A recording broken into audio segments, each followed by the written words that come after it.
ያንተ አይደለም ማለት ምን ማለት ነው? ቤቱ ያንተ አይደለም እያልከኝ ነው? ምንድነው የምትለው? ምንድነው እያወራ ያለው?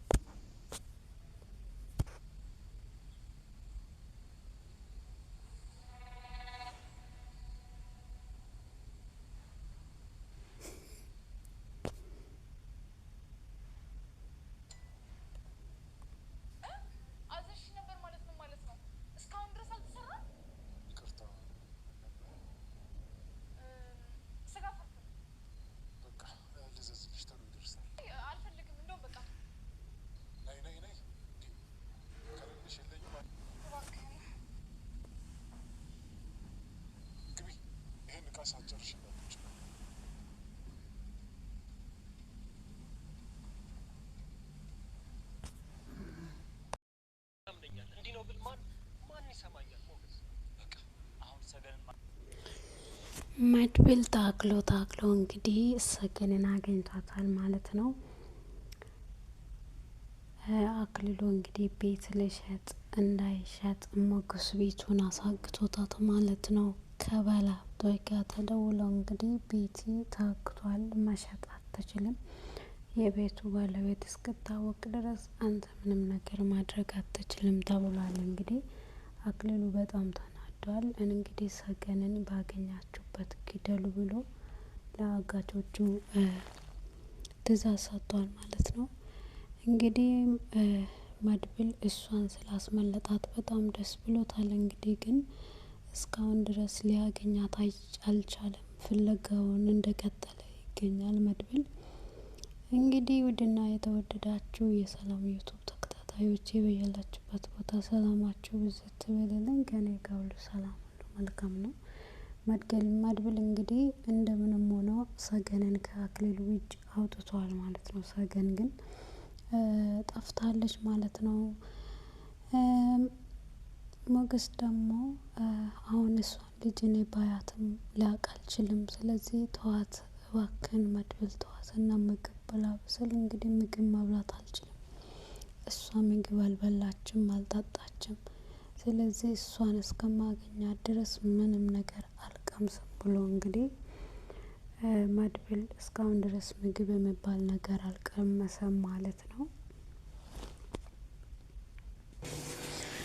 መድብል እንግዲህ እኔ እስከማገኛት ድረስ ምግብ የሚባል ነገር አልቀምስም ብሎ እንግዲህ ሞገስ እንግዲህ በጣም ፈርቷል። አንተም ከታመምክ እኮ ከሷን ካገኘክ በኋላ ምንም ማድረግ አትችልም፣ እባክህን ሞገስ፣ እሷ እኮ ምንም ሰው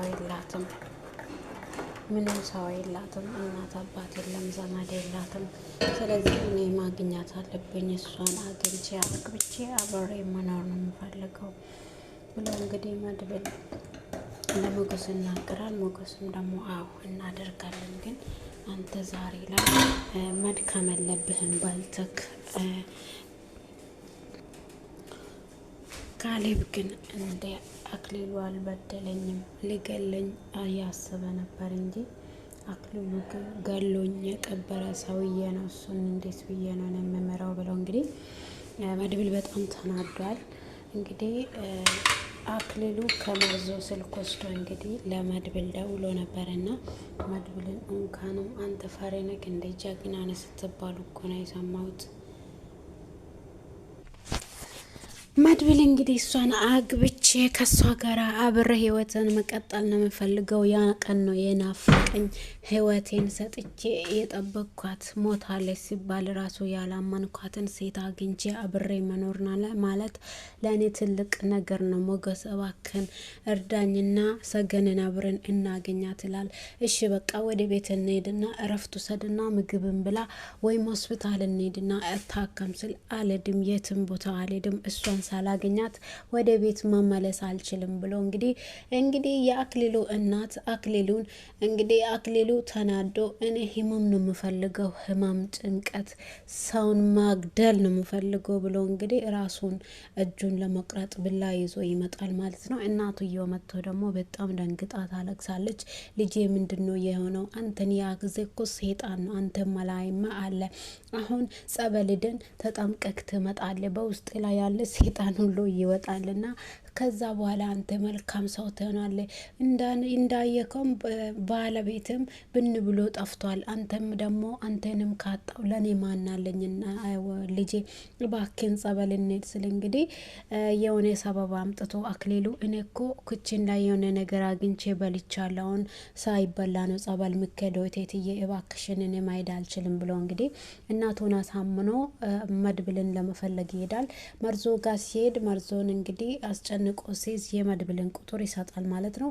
መርዞ ደግሞ አክሊሉ ወደ መድብል ይደውላል። መድብል ደግሞ አንተ ፈሪ ነህ፣ አንተ ጎበዝ ወይም ኃይለኛ ነክ ተብለ ነበረ ፈሪ ነክ እንዴ ይላል። እንግዲህ መድብል ራሱን ለአክሊሉ ያስተዋውቃል። የልጅቷ ፍቅረኛው እኔ ራሴ ነኝ፣ ባልሰራው ጥፋቴ ላይ እስር ቤት ያስቆጠርካቸው ዘመናቶችን አንተ ዋጋ አስከፍላለሁ፣ በፍቅረኛ ላይ የተጫወትክባትን ጊዜያቶችን በጨምር አንተን ዋጋ እንደማስከፍል ተዘንጋ ብሎ እንግዲህ መድብል በንዴት ያወራል ማለት ነው። አክሊሉ ደግሞ አዎ አንተ በእውነትም እንደዛ አይነት ሰው ከሆንክ በፊት ለፊት እንገናኝ ይላል። አንተ እኔን አገኝተህ መግደል አለብህ ብሎ አክሊሉ ለመድብል ይናገራል። ትፈልገዋለህ? እኔ የሰውን መግደል እና ሰውን ማጥቃትም ቢሆን አልፈልግም፣ ግን እኔ የምፈልገውን ነገር እስከደበቅክ ድረስ አሁን አንተ ከፈለግከው አንተን እገልሃለሁ ብሎ መድብል ይናገራል ማለት ነው። ልጅቷን ካገኘክ አሳውቀኝ ይላል። ልጅቷን እውነት ለመናገር እኔም እስካሁን ድረስ አላገኘዋትም።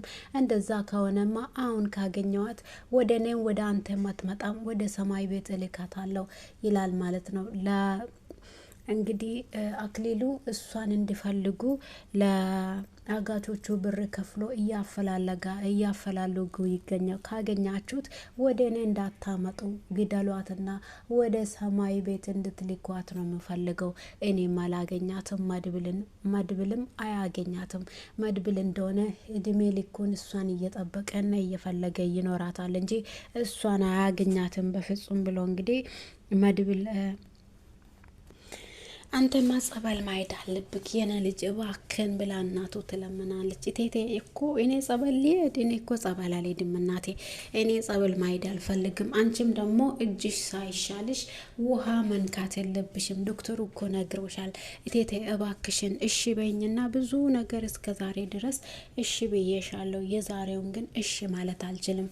ስለዚህ አንቺ ነው የምልሽን አድርግና አሁን እኔ ምግብም ስለበላው አሁን ጸበል ማሄድ አልችልም ብሎ እንግዲህ እናቱን አታልሎ ይሄዳል።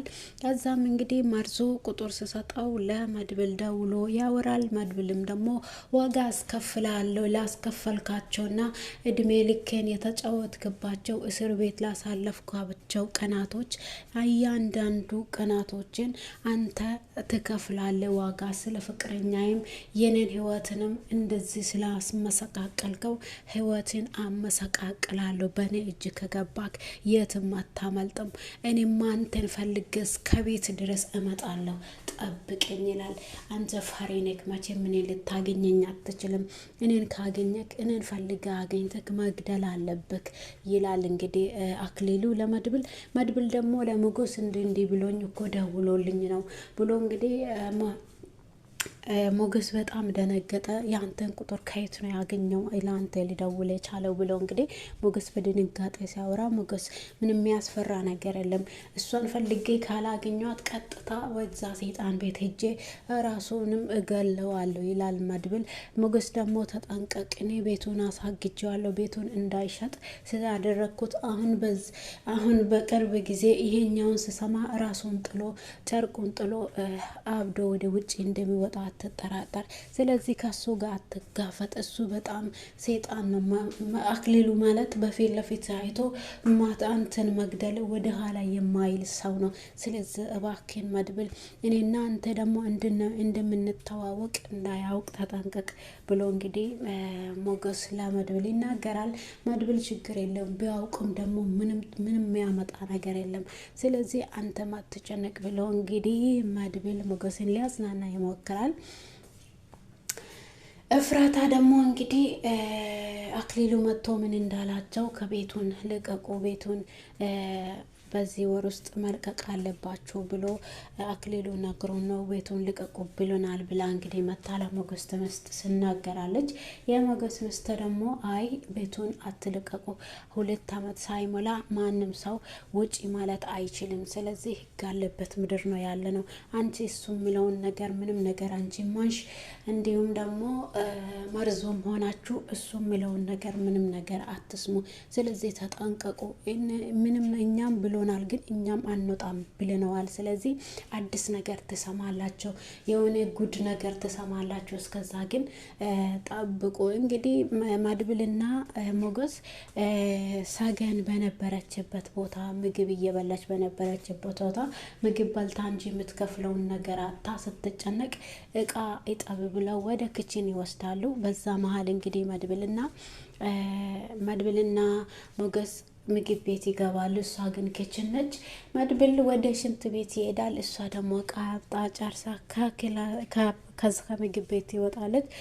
ውድና የተወደዳችሁ የሰላም ዩቱብ ተከታታዮቼ ሰገን ድራማ ክፍል ቀጣዩ ክፍል የኛውን ይመስላል። ቪዲዮን ከወደዳችሁ ሰብስክራይብ፣ ላይክ ማድረጋችሁ አይረሳ። ስለምታበረታቱኝ ከልብ አመሰግናችኋለሁ። መልካም ጊዜ ተመኘሁላችሁ።